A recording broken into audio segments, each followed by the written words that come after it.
I grew up in a Muslim family. And the parents, they were not really strict Muslim. But I became a very, very, very strict Muslim because of the thirst and the hunger that I had for Creator of the whole world. And I used to think that His name is Allah, because that's what I heard from my family member. And I really strongly used to believe that He is the only way. His name is Allah. And I strongly believed all of His rules.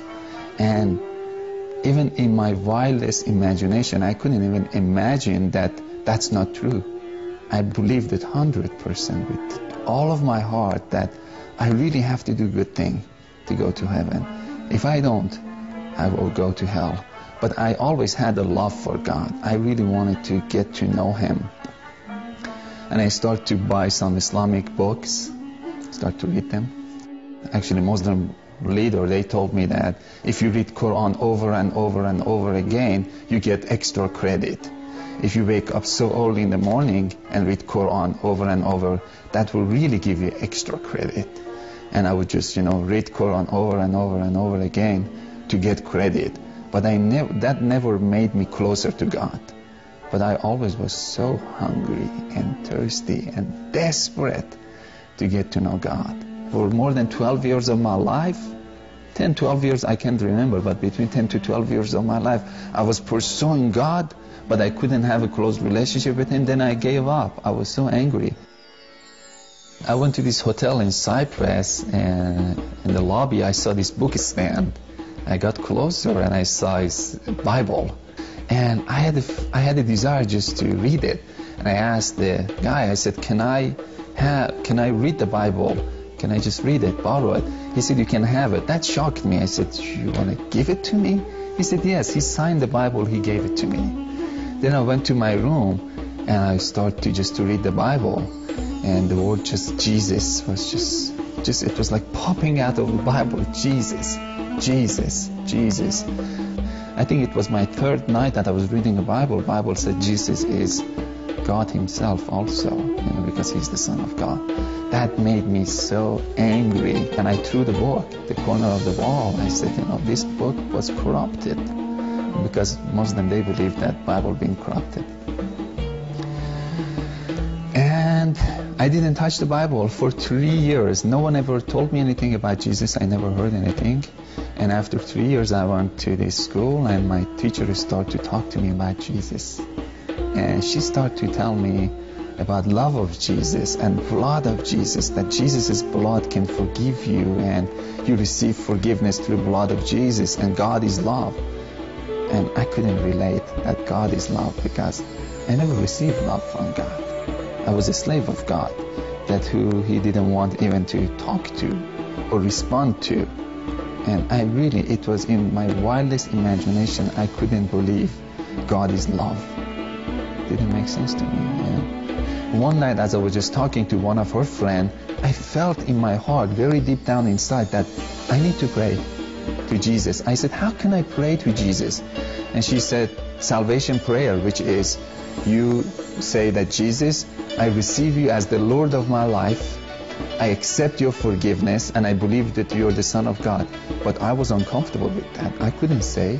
I wanted to be honest. After 12 years of my life being after God, I got to the place that I said, I need to be honest. I said, can I pray with my own language? She said, yes. Because when I was Muslim, my language was different. I had to pray in Arabic. I wanted to make sure that if it's okay to pray with my own language. She said, yes, you can pray with your own language.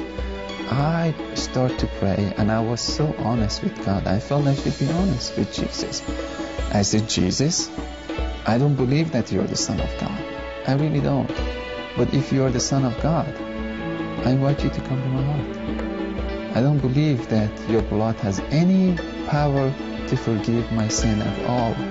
But if your blood has any power to forgive my sin, I accept it. If you can build a relationship between me and the God who created the whole world, that you claim that He's your Father, of course I invite you to come to my heart. I give you full permission to do anything you want to do with my heart from this moment on. I went to church after that prayer. I felt that I should go. I didn't go to church as a Christian. Still, I went to church as a Muslim. But the Muslim who was so disappointed of God, broken heart. I went as a broken-hearted, I went to church, but I felt so good. The whole atmosphere, it was feeding me. I was crying, tear was just going down. But it was a good kind of feeling or good kind of crying. It wasn't sad. And at the third time that I went to church, that day I was a little bit late. I had to go and sit in the very first row of the church. This big church, 4,000 or 5,000 people. I was so uncomfortable to sit in the very first row, but the usher told me that follow me. I had to follow him. And we couldn't find any seat. We went to the very first row of the church. And that was the place that I met Jesus. Again, pastor was talking and preaching.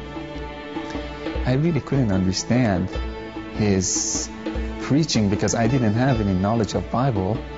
And I was just sitting there, looking around, a little bit bored. And I saw a man standing behind pastor. I could see the thickness of the air. I started to look at him, and then he started to walk. And that really got my attention. I asked myself again, I said, who is this? A voice inside of me said, Jesus. And I laughed at that voice. I said, huh. And as soon as I said this, he walked inside of me physically. I took a very deep breath, and this fire just came all over me. Physically, I was on fire. My whole body was on fire. And something just touched my heart. I could see this hand came and just touched my heart. And I was just weeping, and I was just crying and crying and crying.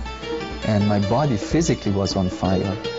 And this heat was just coming out of me. And I started to cry, but then she was so excited. She said, Matt, do you believe that Jesus is Son of God? I said, no, I don't. She said, why not? Now I said, now I believe that Jesus lives and he came to me personally.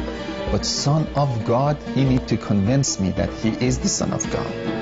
And I saw again Jesus so far into heaven, and he was standing in the right side of a throne. And he started to pour his spirit all over me. And it felt so good, and it felt so good, and it felt so good. And he convinced me without saying anything. I was convinced. It's like my heart knew he was the Son of God. And I was just saying, oh my God, yes, he is the only way. He is the only way. All of a sudden I realized, and what happened, I jumped, I got my energy back. No one invited me. I went to the altar. I ran to the altar. I got to my knee. And I started to worship Jesus and bow down to him. And it was one of the most beautiful moments of my life. This humongous peace came over me. I was walking with peace. And I had so much love from the Lord. But I think for my life, it was the highlight was peace. I never had peace before. And it's like I was swimming inside of peace. If you don't have peace, if you don't really have joy, if you're not really sure that we will go to heaven, and if you never ever receive any love from God, try Jesus. Because he will give you love, he will give you joy, he will give you peace. You don't need to believe us as a Christian. You go to himself. You go to Jesus. He will show up in different ways, sometimes through dreams. But the result is love, peace, joy. That's the result. If I die today, I know he is waiting there for me, and I'm going to jump into his arms. So I know that I don't need to be a good person to jump into his arms. He's waiting there. But if I get the chance to live 30, 40, 50 years, I know my heart will be more clean. That doesn't make me a righteous person. My heart will be more clean, then I can see more of his beauty. The more our heart gets clean, the more we can receive his love. But if I die today, I know I'm not going to say, oh, Jesus, you're so holy. I'm going to jump in his shoulder. I'm going to jump. I'm going to dance with him. I'm going to jump. Because he's my closest friend. And can our Muslim friends say, if I see God, I'm going to jump to his lap? I know it's hard to give up of all of your belief because it's so familiar. Everything that is so familiar, it's easy. You did it over and over again, and there is comfort into it. But if you don't have peace, go ahead and change it. Let Jesus come and turn your world upside down and introduce himself to you as love.